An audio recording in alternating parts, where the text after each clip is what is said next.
Csák Máté vagyok, ez itt a Csák Motorsnak a YouTube csatornája, ez az első videónk, szóval ha kicsit béna, az azért van, mert ez az első videónk. Ma arról fogunk beszélni, hogy mit néz meg egy MX-5-ön, mielőtt megvásárolod. Az MX-5-nek 4 generációja van, itt most mi a második generációról fogunk beszélni, ott látható egy első generációs is, ott pedig egy harmadik generációs is, azokról is lesz majd később szó. Mi most a második generációról beszélünk, mert ebből van a legtöbb, ezt szokták a legtöbben vásárolni. Ez egy anniversary kivitel, ami azt jelenti, hogy ez egy külön kiadás volt, felszereltségi szintből is van nagyon sokféle, ezekből most nem mennék bele, azt majd mindenki nézzen utána. Ez egy viszonylag jó felszerelt autó, tehát ami akkor volt nekik elérhető, ebből beletettek szinte mindent. Azt még elmondanám ezekről az autókról, ez most éppen egy másik autó, de ezen is el lehet mondani, hogy sokan kérdezik, hogy miért jók ezek az autók, sokan nem tudják, hogy milyen technika van ezekben, stb. Egy pár szóban elmondanám, ezek 4 hengeres motorok, elől van benne a motor, hátul hajt az autó, sokban van sperdiffi is, épp ezért lehet vele driftelni, lehet vele keresztbe menni. A futómű elő-hátul elég komplex, elég jó, nagyon jó veszi a kanyarokat, és a japán megbízható motor nem nagyon megy tönkre, és ezért szeretik ezt az autót, illetve rövid tengelytávú, könnyű, 4 csalkán van a kerék. Erre a kérdés leginkább akkor tudod meg a választ, amikor beleülsz és mész vele egy kört, leginkább kanyarba, akkor jössz rá, hogy miért jók ezek az autók. És legfontosabb dolog, amit meg kell ezeken az autókon nézni, az a rozsda. A rozsda a legnagyobb ellensége ezeknek a kocsiknak. Azokat kell felderíteni, hogy mennyire és hol van rozsdásodva. Mindegyiken van rozsda, ezt el kell fogadni, a mértéke nem mindegy. Első körben érdemes körbenézni az autót, hogy az elemei milyen állapotban vannak-e rajta horzsolások, korpadások. Ezeket érdemes megnézni első körben, mert nyilván, hogyha már az autónak az elemei horkodtak, vagy horzsoltak, vagy nem állnak sehogy, az már ugye problémát jelent, mert festeni, lakatolni, stb. Kell, ami nem olcsó dolog. Az alja szokott legelőször elkezdődni rozsdásodni, aztán az kiterjed egészen föl végig. Általában itt az összeillesztésnél kezdődik, hogyha itt már felhólyagzást láttok, vagy rozsdás kifolyós levet, az van annak az előjele, hogy az már rozsdás. Ennek az szokott az oka lenni, hogy a 2 lemez közé befolyik a víz, és belülről kifelé elkezd rozsdásodni. A legtöbb egyébként már javítva van, általánosságban csúnyán, meg van gitterve, stb. Azt is elkezdi fölnyomni a rozsda. Most ezen nem olyan sok látható, ez viszonylag jó állapotú, de fogunk olyat mutatni mindjárt, ami már nagyon van. Beálltunk itt egy másik autóval, hogy mutassunk egy ellenpéldát is, hogy milyen az, amikor már rozsdás, így már legalább lesz egy kis kontrasztotok, hogy tudjátok.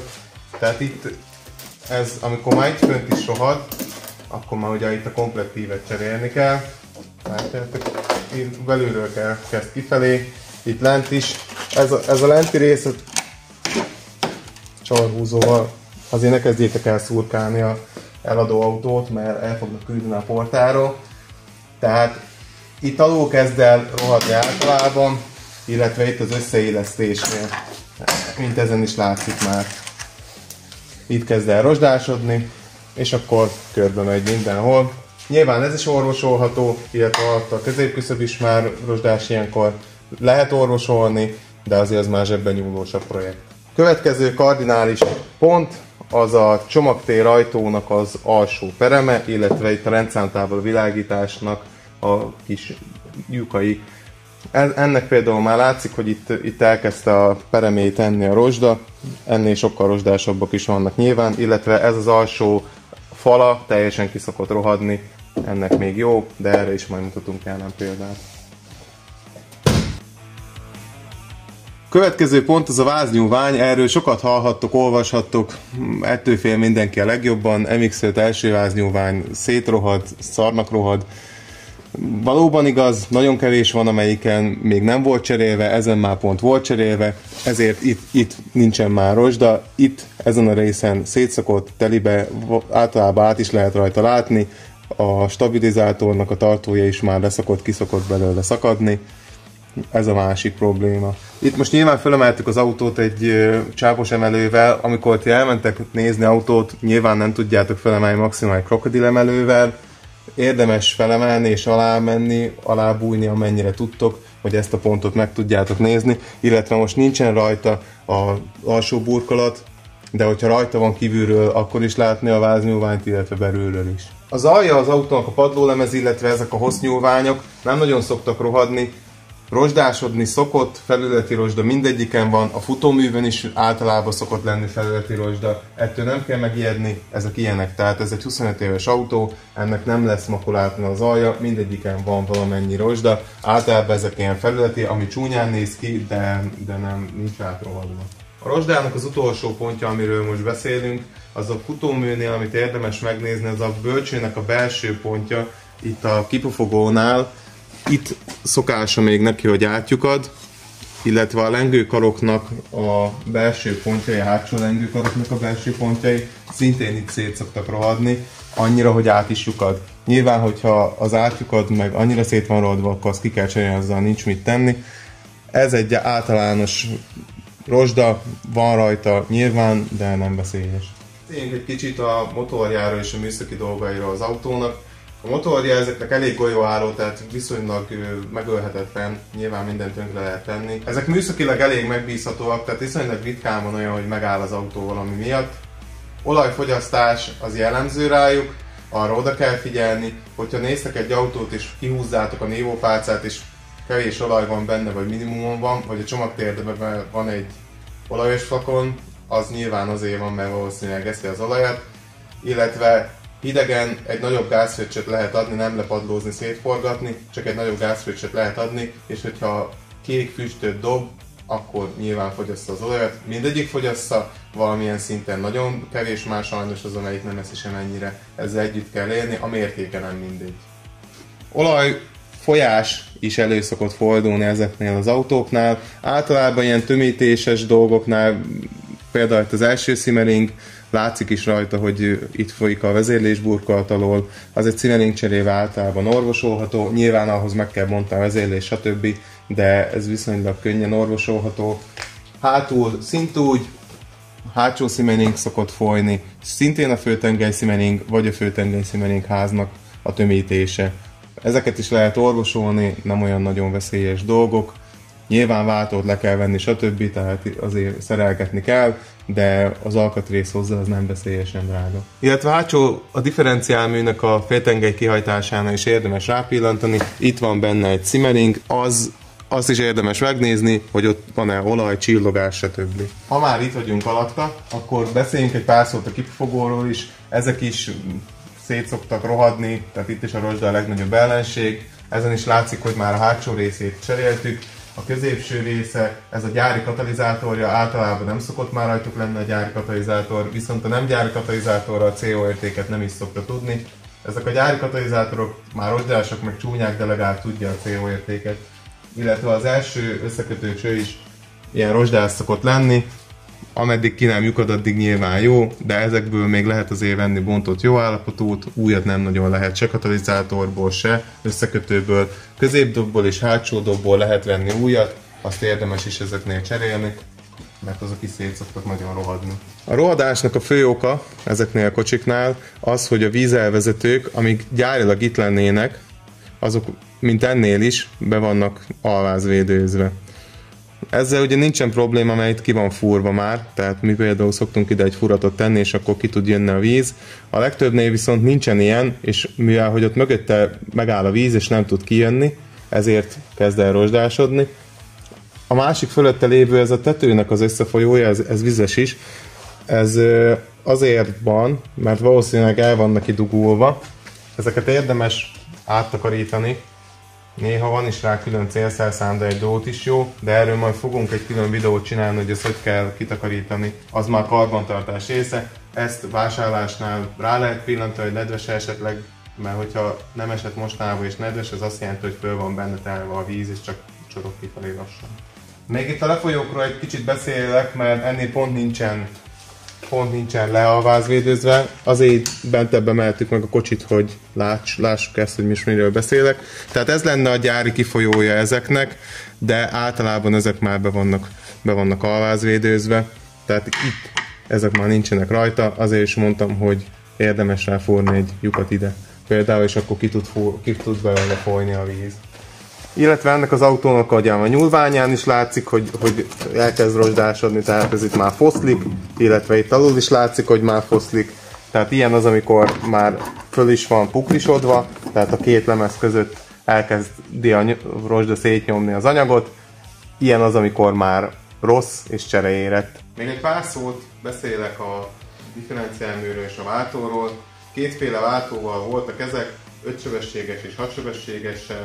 Váltó problémája nem igazán szokott lenni, de nyilván ki kell próbálni az autót, menni kell vele, fokozatokat veszi-e, van-e valami súrlódó, rágó, búgó, akármilyen hang. Nem nagyon jellemző, de nyilván már azért a legtöbben elég sok kilométer van, szóval elő tud fordulni váltó probléma.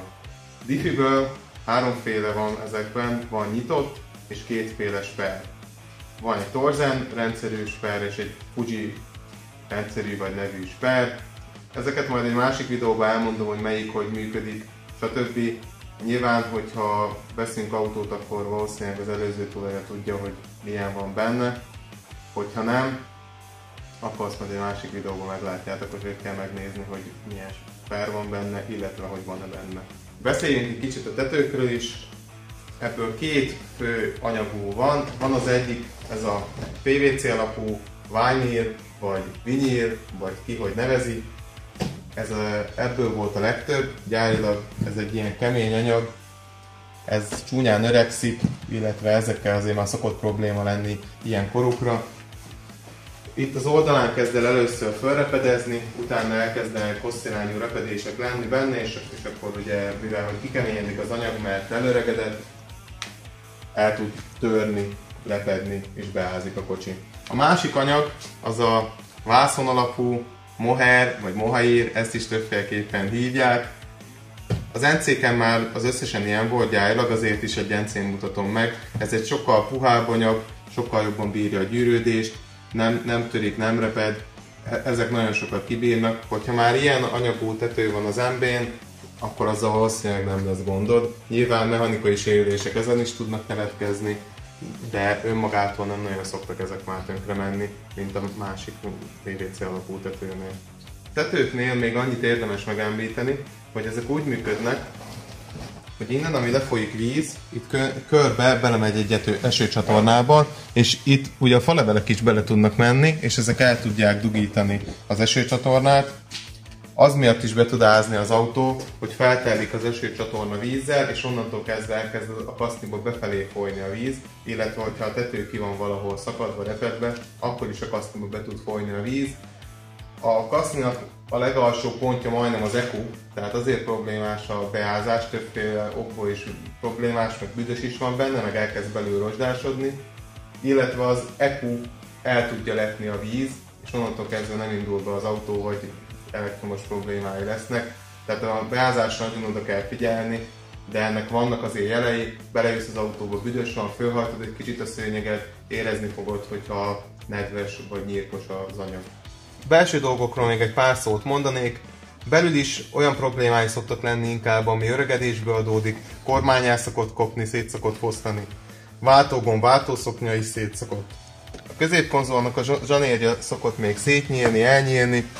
Itt ide is lehet többféle megoldással újat tenni, vagy utángyártottat tenni, vagy nyomtatottat, vagy zongorazsanért, erre is van több megoldás. Az is a legtöbben már lóg, de meg lehet oldani, meg lehet csinálni. Ami fontos kritérium szokott még ezeknél az autóknál lenni, hogy klíma van-e benne. Nyilván, hogyha beleülsz és látod, hogy van klímagomb, illetve elő klímacsövek, az valószínűleg azt jelenti, hogy van benne. Érdemes megnézni, hogy működik-e, mert ennek is vannak azért drága alkatrészei. Hogyha azt mondjuk az eladó, hogy csak fel kell tölteni, de mondjuk hűtő vagy kompresszorbaja van, azért az viszonylag zsebbenyúlós tud lenni. Hogyha nincsen klíma az autóba véletlenül, utólag lehet beleszerelni az MB-kbe, tudunk ilyenbe is segíteni.